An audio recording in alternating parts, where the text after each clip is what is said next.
Hello everybody. First I want to say that this is purely an opinion-based video. Most loadouts and stratagems are completely viable in the current state of the game, so there is no real best loadout. Secondly, this applies to Helldive difficulty and Super Helldive difficulty. Before this video starts, I want to throw in a tip that most players do not know when fighting the Illuminate, which is that you can shoot out the shields of the dropships with your main weapons. Instead of wasting a stratagem to destroy the shield, shoot it out, then throw your airstrike or grenade to destroy it. Let's move on to our primary loadout. What I recommend is any weapon with medium armor penetration. My personal weapon of choice here is the Liberator penatrator.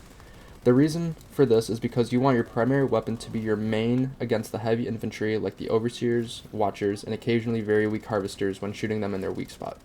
So pretty much anything besides the voteless. Now to our secondary loadout option. You're going to want to use the verdict pistol. I would use the Senator because of its higher damage value, however the fire rate is not fast enough to pull off kills in a quick manner. Now the reason I run this is because this weapon is able to absolutely delete any overseer with full health at about half a magazine at close quarters if you aim for the head. Even at a medium range, this can damage them heavily, and it is the perfect weapon if your primary mag runs out and you're in a pinch by one of these guys. Lastly, let's move to our grenade slot.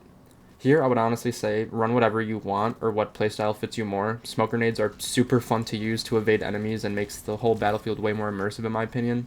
And stuns are perfect to stop zombie hordes, and any explosive is good for taking out enemy camps and harvesters, as we all know. Right now I'm using thermite grenades because I like to run up to harvesters and stick them with the grenade instead of, using a stratagem. Finally, we can get to the good stuff, which is the stratagems.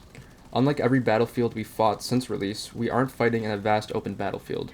We're fighting in cities and towns now. The maps are much more linear with the streets and occasional alleyways being positions for massive fights. The engagements and missions are much more claustrophobic, which brings us to our first stratagem, Eagle Strafing Run.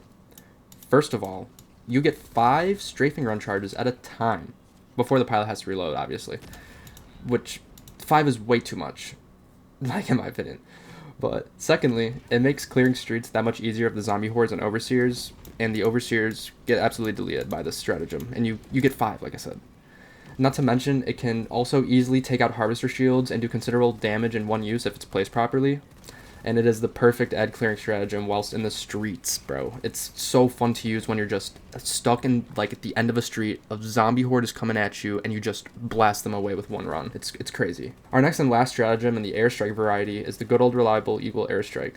This is obviously going to be your main support stratagem against harvesters. Even with the harvester's shield being active, it can do immense amounts of damage. You only need you only have 2 charges per use, so use them very, very carefully. Now moving to our support weapon choice, you're going to want to use the stalwart. This is going to be your main ad clearing weapon against the zombies. With the amount of zombies that you encounter within the mission itself, the stalwart is pretty much the best considering its large magazine size of 250.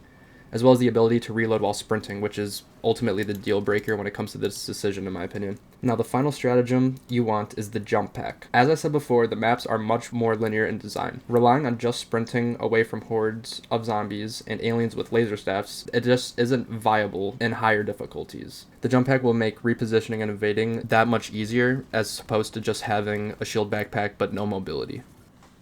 Thank you guys for watching. I hope that you guys at least gained a little bit more knowledge on the new change of things in the game. And yeah, my name's Patrick. I like to make videos time to time, as you can tell by my YouTube history. But yeah, you guys have a good day.